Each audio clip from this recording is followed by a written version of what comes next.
Things just keep getting worse for Donald Trump as we near the election. At the very beginning, you heard the former president talk about a stolen election.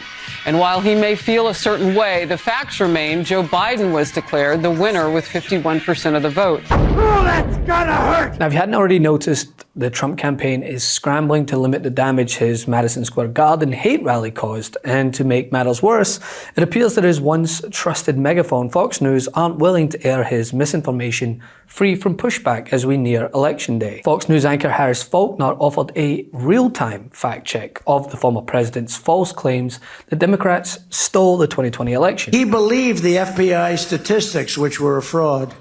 And then it came out the following day that crime was, in fact, soaring at levels that nobody had ever seen. All right, former President Trump at a big rally in Rocky Mount, North Carolina. At the very beginning, you heard the former president talk about a stolen election. And while he may feel a certain way, the facts remain Joe Biden was declared the winner with 51% of the vote. States certified those results of the 2020 election, and Congress accepted those results. Now, the nation is moving toward November 5th.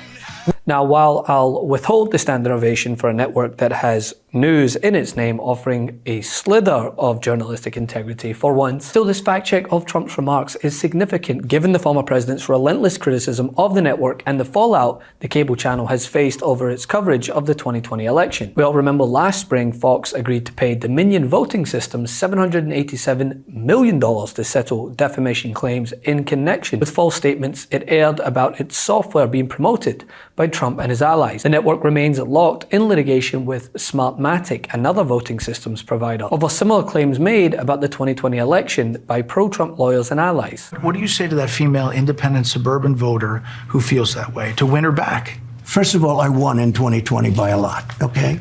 Let's get that straight. I won in 2020. You know that this, and if you look at all of the tapes, if you look at everything that you want to look at, you take a look at Truth to Vote, where they have people stuffing the ballot boxes on tapes, or let's go to recent. Well, wait a minute. Let's go to recent.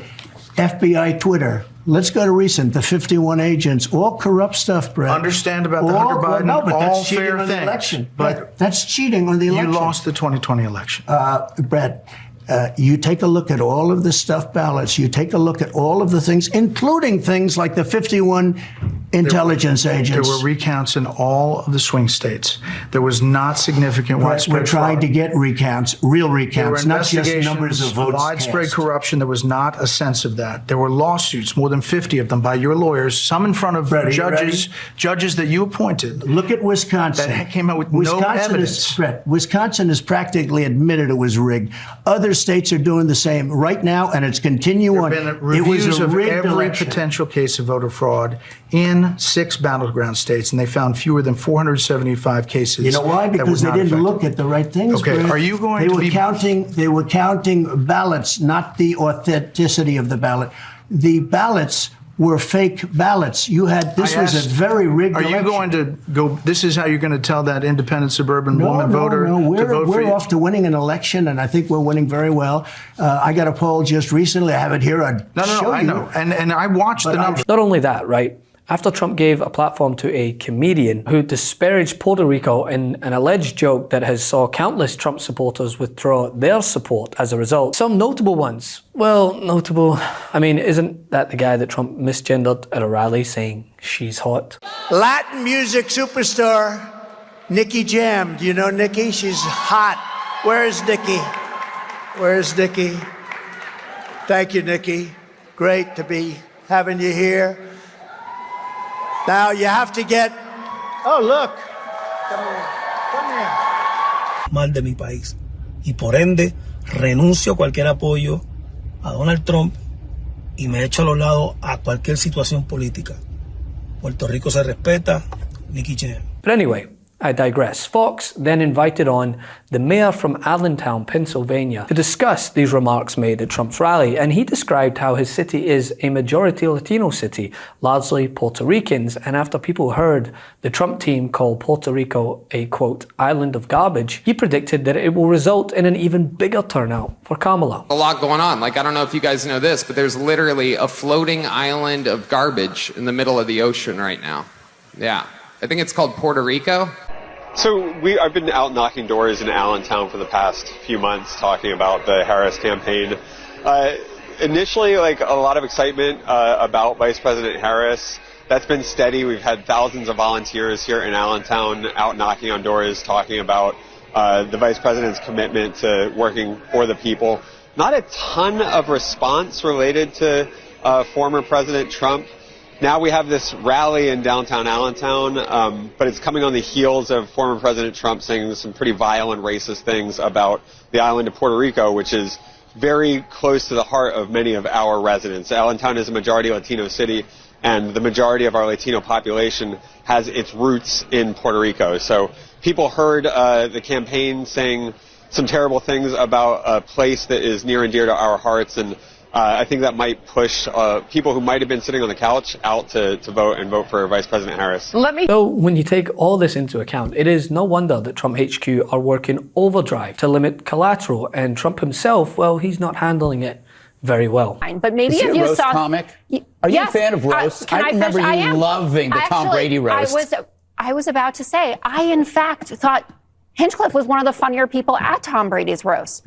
But a comedy show and a closing message political rally are very different. And Agreed. you want to do no harm with 8 days left to go. And it's very clear that harm was done. And you know that because Republicans came out right away flipping out about this. Rick Scott posting, Anthony D'Esposito, who is a congressman in Suffolk County, immediately said, absolutely not to this. Puerto Ricans are great. He's Puerto Rican himself. Marco Rubio came out, he was trying to defend the larger message, but he said Puerto Ricans are good people. And the Kamala Harris campaign is reporting that they haven't seen something breakthrough like this comment has. This Puerto Rican has something to say about the island that I love, where my family is from. Puerto Rico is trash. We are Americans, Donald Trump. Americans. We voluntarily serve disproportionately high in the military while you have bone spurs. And we vote. Pennsylvania is home to almost 500,000 Puerto Ricans. North Carolina, 115,000. Georgia, 100,000. Arizona, 64,000. Wisconsin, 61,000. Michigan, 43,000. Nevada, 27,000. We vote Donald Trump. Trash. And by the way, Jennifer Lopez, Ricky Martin, Bad Bunny, Luis Fonsi, and Mark Anthony have over 345 million followers on Instagram. I think you only have 26 million, since you care so much about size. And we don't like what was said about Puerto Rico. And we know how to take the trash out, Donald Trump. Trash that has been collecting since 2016. And that's you, Donald Trump.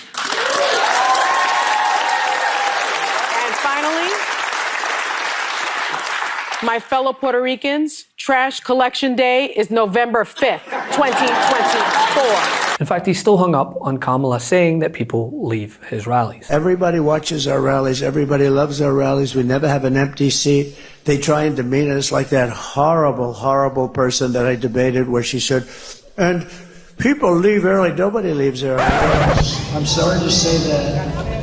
But debated where she said, and people leave early. Nobody leaves early. If I saw them leaving early, you know what I would say? And ladies and gentlemen, thank you very much. I'd make America great again and I'd leave. Right? That way they could, but I've never had to do that. I'm very capable of doing that, you know? But nobody should say, or people leave early. And then I hit her hard on that. I said, no, we have the greatest rallies in the world. There's never an empty seat and nobody leaves early. And they said, and the fake news people, like Brit Hume, the fake news people said, oh, he fell into a trap. She's got no trap. She's got no, this is not a trap. When somebody says something, you have, and it's wrong, you like to say, no, that's not, it takes about 5 seconds, and you want to put it on the record that they're wrong. He fell into a trap. The real trap was you had David Muir during the debate. I had the Biden debate, and that didn't work out too well for him. And then we had the other one, and I think I did better, the second one with her. Love this video? Make sure you stay up to date on the latest breaking news and all things Meidas by signing up to the MeidasTouch newsletter at MeidasTouch.com/newsletter.